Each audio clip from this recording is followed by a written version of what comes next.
Fala, galera do Peleja! E hoje o Fora do Eixo não vai ser sobre um clube. Vai ser sobre uma seleção, né, Bruno? Dando início aí a uns episódios especiais sobre a Copa América, né? E seleções sul-americanas, Sim, né? é a nossa homenagem a algumas seleções que a gente considera fora do eixo, né? Isso. Que disputaram ou estão disputando essa Copa América 2019.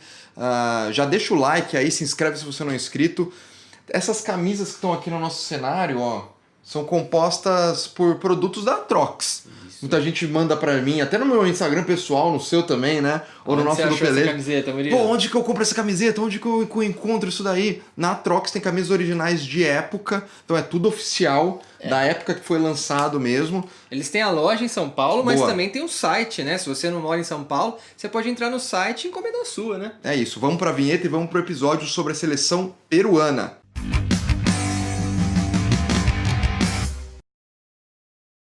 Hoy día es el momento de demostrar que somos luchadores. Vamos a luchar hasta el final. Vamos por nuestros sueños.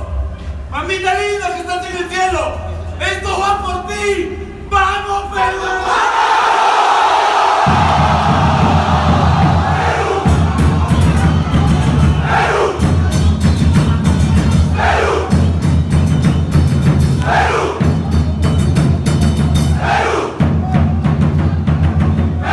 Em 1922, a Federação Peruana de Futebol começava a dar início à sua história, né? A regulamentação e a profissionalização do esporte no país. De lá pra cá, algumas grandes histórias, alguns títulos como o bicampeonato da Copa América e muitos ídolos, né? Passaram por essa seleção. Tem muita polêmica também, Muita né? polêmica, A gente vai contar aí. Exatamente. Histórias boas e algumas, como o Murilo disse, envolvendo muita polêmica. E até uma que, olha, nós brasileiros temos que lembrar com uma certa raiva porque nós somos prejudicados. Mas calma, vamos chegar nela. Primeiro vamos Inclusive lembrar... eu tô com a camisa de quem foi beneficiado. né? Exatamente. Mas primeiro então vamos lembrar da outra história que começa em 1969 e que tem um personagem muito importante, o Fantasma. Em 1969, durante as eliminatórias da Copa do Mundo da época de 70, né, do Sim. ano seguinte, que o Brasil foi tricampeão, a seleção peruana conseguiu realizar uma façanha.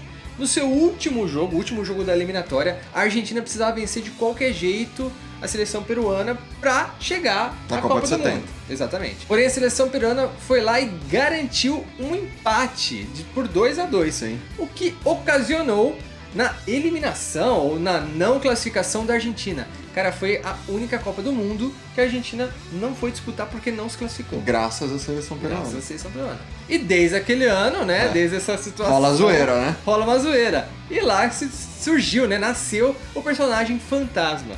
Então, durante, né, desde 1969 até os dias de hoje, até na Copa América de 2019, o Fantasma, o torcedor peruano vestido de fantasma com o 69, não, 69 no peito, é comum e você vai encontrar aí nos jogos da Argentina ou do Peru. Aliás, esse ano completou 50 anos isso daí, né? aninhos, hein? Por isso que até na Copa América tinha torcedor zoando. Mas essa ligação entre seleção peruana e Argentina não ficaria em 1969. Em 1978, ela ganharia outros traços, né, Murilo? Uma coisa um pouco mais polêmica. Exatamente. Em 1978 a Copa do Mundo era na Argentina, né? E a gente já tá vivendo um regime de repressão, ditadura de Jorge Rafael Videla. E o futebol, claro, nesse momento é sempre usado politicamente. E acreditava-se muito que se a Argentina vencesse, seria bom pro governo. Sim, né? E o governo, ao mesmo né? tempo, incentivava que a Argentina vencesse, torcia pra seleção. E quase que se acreditava que assim, a Argentina teria que ser campeã a qualquer custo. Isso a qualquer custo é bem perigoso. Naquela época, o regulamento da Copa do Mundo era o seguinte: na fase semifinal, você tinha 2 grupos de 4 seleções em cada grupo. Então você tinha os 8 clubes na fase semifinal, vai. Por que essa semifinal? Porque na final, o campeão de cada grupo se enfrentava e disputava o título da Copa do Mundo. No grupo A, a Holanda foi a melhor colocada e foi para a final. No grupo B, Brasil, Argentina, Peru e Polônia disputavam essa segunda vaga para a final. A complicação veio por conta da bizarrice de 2 partidas decisivas não acontecerem no mesmo horário, como hoje é comum, né? Sim. Nas últimas rodadas de campeonato, perceba que todas as partidas são no mesmo horário e no mesmo dia. Brasil jogaria com Polônia e Peru jogaria com a Argentina na última rodada do grupo 2, do grupo B. E vale lembrar que tanto o Brasil quanto a Argentina tinham o mesmo número de pontos, né? Exatamente. Venceram o primeiro jogo e no confronto direto, no segundo jogo, empataram. Então tava tudo igual, ia ser decidido no saldo de gols, né? Em jogos separados. O primeiro jogo do Brasil foi às 4 da tarde, 3 horas antes do jogo da Argentina. Tudo tava encaminhado para a Argentina ter o regulamento embaixo do braço, né? Ou o regulamento embaixo do tapete, né? Pra se conquistar a vaga. Então ela ia analisar o jogo do Brasil, foi tanto foi o resultado, 3-1 no caso, eu preciso fazer tanto de saldo no Peru, que seria 4 gols. E a seleção peruana não era fraca. Não era fraca. Era muito difícil você fazer 4 gols de saldo no Peru. E a Argentina foi lá e meteu 6-0, né? Inclusive, a ESPN, ela costuma passar alguns reprises de Copa do Mundo, quando é época de Copa do Mundo, né? E ela chegou a reprisar esse jogo, claro que narrado hoje em dia pelos jornalistas atuais da ESPN, mas é muito interessante assistir esse jogo. Se você tiver, talvez tenha no YouTube, é legal procurar e assistir. Como é notável que a seleção peruana tirou o pé. Aos 22 minutos do segundo tempo tava 6-0. Exatamente. Estranho, e de novo, não era fácil meter 4, 5, 6 gols na seleção peruana. E ela estava claramente entregue. Você tem um outro jogador que parece estar mais revoltado ali durante o jogo, mas a grande maioria parece que está aceitando aquilo de uma maneira bizarra. O povo argentino comemorando no estádio, claro. A Argentina ganhou e, claro, foi pra final, né? Ultrapassou o Brasil na classificação, foi pra final. E assim, era um time muito bom da Argentina, forte. Né? O Kempes, Mário Kempes, treinador César Menotti, sim, é o mesmo nome do cantor sertanejo, César Menotti. Também comandando muito bem a seleção, bateu a Holanda com mérito, sim. Mas tem muito detalhe polêmico desse jogo, Peru e Argentina, a gente tem que falar. Um dos maiores fatos, né, ou revelações posteriores, né, talvez tenha sido o do goleiro Ramon Quiroga, que inclusive era nascido na Argentina, em Rosário, mas havia se naturalizado peruano. Ele revelou que coisas estranhas aconteceram às vésperas da partida. Por exemplo, uma visita do ditador Videla no vestiário peruano. E o goleiro já chegou até a acusar ou indicar que um dos zagueiros, né, Rodolfo Manzo, teria se envolvido em algum tipo de esquema. Porque ele foi até jogar no futebol argentino logo depois da Copa, foi jogar no futebol argentino. Como se ele tivesse acertado com alguém já uma transferência ou algo do tipo. Um outro ex-jogador, né, que também estava nesse jogo, José Velázquez, chegou a mencionar para um jornal peruano que os jogadores se reuniram ali, né, e pediram pro treinador, pro goleiro, Quiroga, né? O Quiroga não jogar esse jogo. O motivo ele não revelou muito bem. Talvez seja pelo Quiroga já ter nascido achava estranho, na Argentina e achar estranho algum tipo de envolvimento. Pediram. O treinador no primeiro momento falou, beleza, vou deixar o Quiroga de fora. Mas meio que em cima da hora voltou atrás e fez o Quiroga jogar esse jogo. Já tem mais um indício de alguma coisa estranha acontecendo e o próprio jogador disse isso.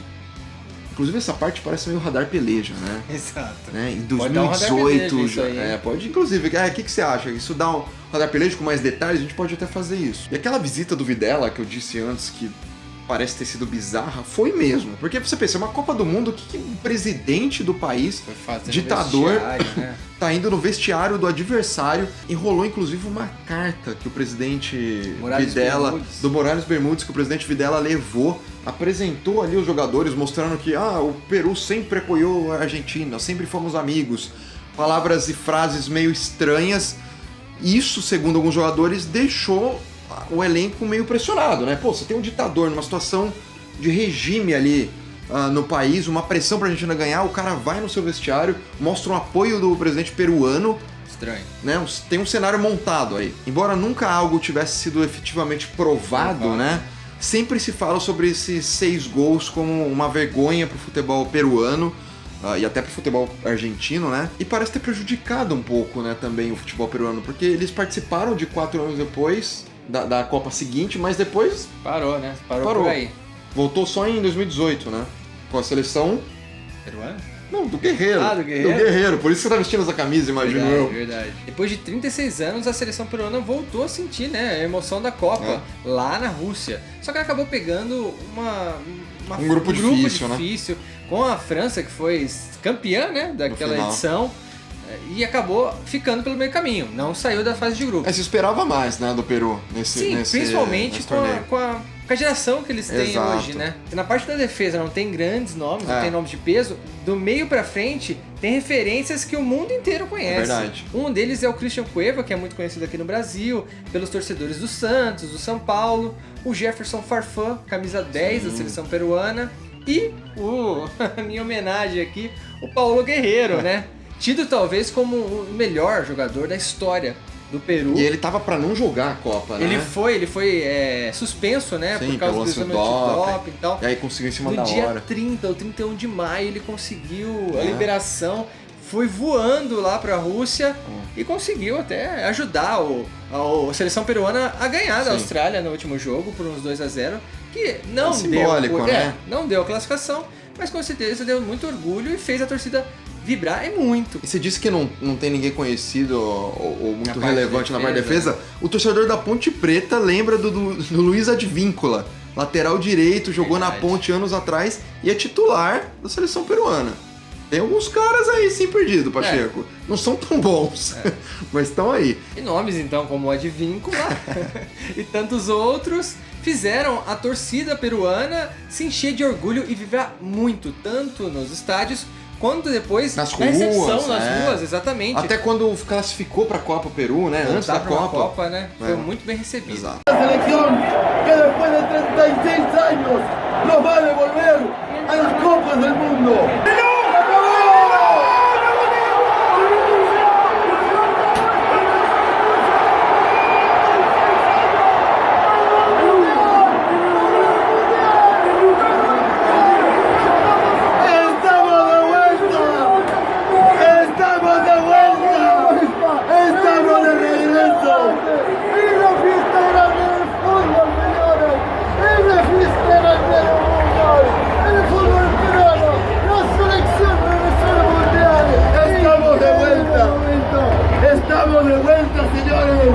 E é isso, galera. Se você gostou desse episódio, não deixe de curtir, seguir a gente nas redes sociais e a gente se vê no próximo episódio. Falou!